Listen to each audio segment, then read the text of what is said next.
Assalamualaikum warahmatullahi wabarakatuh. Bismillah, alhamdulillah, salatu wassalamu ala rasulillah Sayyidina Muhammad bin Abdullah wa ala alihi wa sahbihi wa man wala wa la hawla wa la quwwata illa billah. Sedang ramai dibincangkan tentang begal nasab dan kandang kebu. Begal nasab itu ungkapan yang kira-kiranya memang tepat ya. Karena ini ada sekelompok orang pengen membatalkan orang-orang yang sudah jelas keturunan Nabi dan mereka ingin menggantikan posisi menjadi keturunan Nabi. Jadi ini yang dibegal masalah keturunan nabinya, bukan masalah nasab Ba'alawinya. Ba'alawi yang jelas-jelas diakui Ibnu Hajar As-Sakhawi Az-Zabidi, ulama-ulama banyak mengakui beliau-beliau semua adalah keturunan Nabi, dibatalkan dan mereka pengen ngaku keturunan Nabi. Bahkan mereka mengaku keturunan Wali Songo asli, mengaku sudah tes DNA positif keturunan Wali Songo, haplogrupnya J. Tapi yang mengagetkan di situs resmi The Family Tree DNA Amerika, nanti link resminya, link situs resminya kita taruh di deskripsi, itu ada 5 orang, mungkin sekarang sudah bertambah ya. Dan bisa bertambah itu dari Indonesia yang sudah tes DNA ternyata haplogrupnya O. O itu nggak ada darah Arabnya, nggak ada Uzbekistan, Persia nggak ada. O itu haplogrup dari Mongolia, Cina. Yang mana Mongol ini dulu adalah negeri yang menjajah Nusantara dari kerajaan Singosari, Kediri, Majapahit. Nah, dijajah oleh Mongol. Nah, orang-orang yang berhaplogrup O tes DNA maka dia adalah keturunan Mongol. Kita sekarang kan dengar narasi-narasi yang Ba'alawi itu antek penjajah. Nah, kalau orang yang haplogrupnya O di situs DNA gimana? Keturunan penjajah, bukan antek itu. Begitu. Masih mending Mata Najwa atau dikenal dengan Najwa Shihab. Itu Ba'alawi. Yang presenter Mata Najwa itu sudah tes DNA dan ada gen Arabnya. Walaupun cuma beberapa persen, tapi terbukti ada gen Arab. Karena Sayyidina Hasan Hussein itu orang Arab, bukan orang Mongol. Nah, kalau ada orang kok gennya nggak ada Arab-Arabnya, ya berarti bukan keturunan Arab. Kok ngaku keturunan Wali Songo, duriyahnya Rasulullah SAW? Ya nggak mungkin kan, secara DNA. Ini namanya begal nasab. Mengambil sesuatu dan dipakai sama dia. Kamu bukan keturunan Nabi, saya yang keturunan Nabi. Nah, ini kan benar begal nasab ini. Nasab ke Rasulullah, nah, bukan nasab Alawinya. Kemudian yang kedua, kandang kebu. Kandang kebu, belajar di kandang kebu. Kenapa kok disebut seperti ini ya? Kalau dipikir sih satu, karena kitab yang dipakai kitab Syajarah Mubarakah, ini kitab yang jelas palsu karena ada Sohibuz Zaman dan belum lagi kerancuan di dalamnya. Sohibuz Zaman saja ini sudah jelas itu adalah indikasi Syiah bukan Ar-Razi. Ini satu. Nomor dua, yang menemukan dan mentahqiq guru sekaligus juga sama muridnya yaitu Syekh Mahdi Ar-Rajai sebagai pentahqiq itu mengisbat Sadah Ba'alawi loh yang menemukan kitab ini. Tapi orang yang baca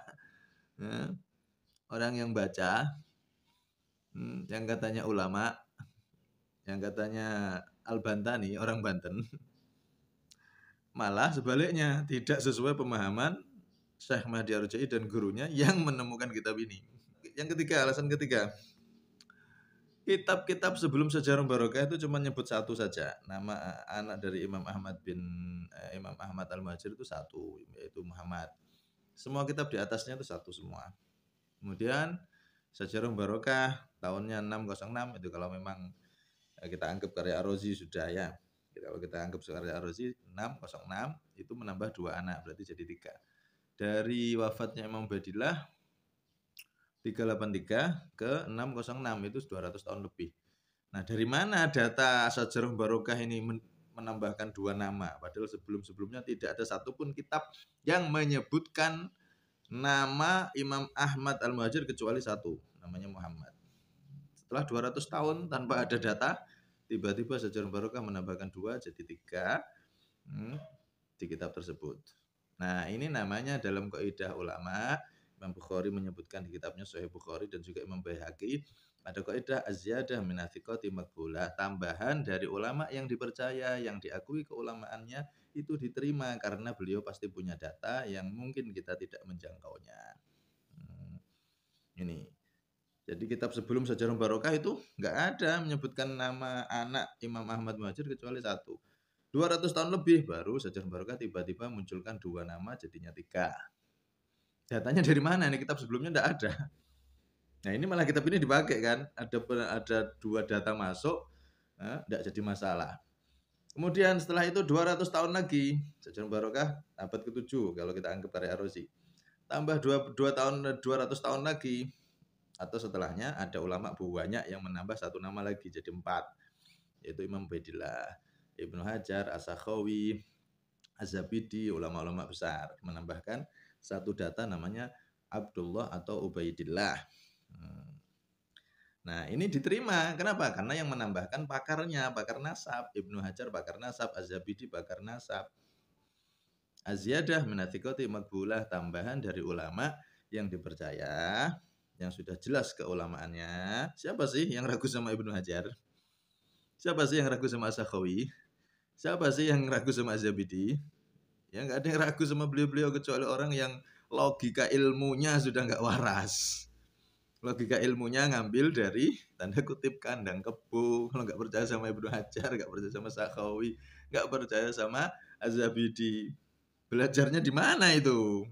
Kok sama ulama nggak percaya? Benar Rasulullah mengatakan al-ulama umana ur-rusul, para ulama itu adalah pemegang amanat para rasul.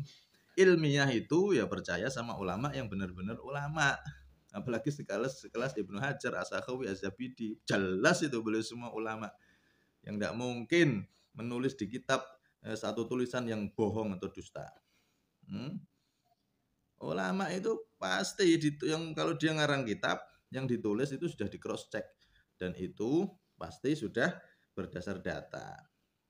Kalau tidak percaya sama Ibnu Hajar berarti sama halnya Ibnu Hajar, As-Sakhawi dan lain-lain ini berdusta, bohong. Ya satu antara dua, dia yang bohong atau Ibnu Hajar, As-Sakhawi, Az-Zabidi yang bohong.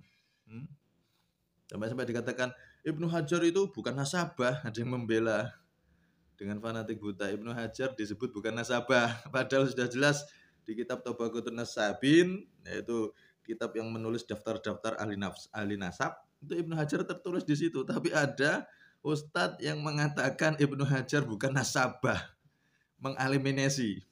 Jadi Ibnu Hajar didelet dari deretan ahli nasab. Gara-gara apa? Gara-gara penelitiannya dia. Hebat. Ibnu Hajar didelet sama dia. Nah, ini sama halnya kita diajak untuk ragu sama para ulama. Padahal ilmu itu digendong oleh ulama. Ilmu itu dibawa oleh para ulama sebagai tangga kita untuk sampai ke Rasulullah, sampai kepada Allah.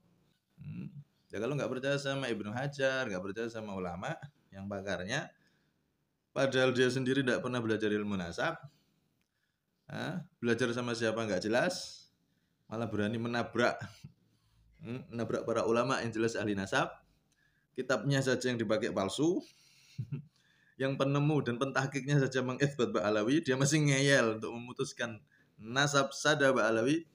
Nah makanya belajarnya di mana? Belajar di kandang kebo.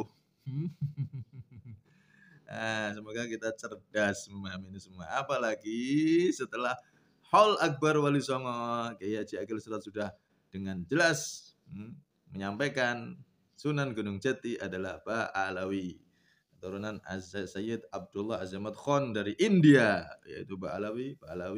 Ya, sanadnya sudah jelas, sanad nasabnya. Para sunan itu Sunan Gunung Jati nyambung ke Ba'alawi, Wali Songo. Masih ngeyel terus ini. Belajar di mana? Di kandang kebo ta? Wallah a'lam bishawab.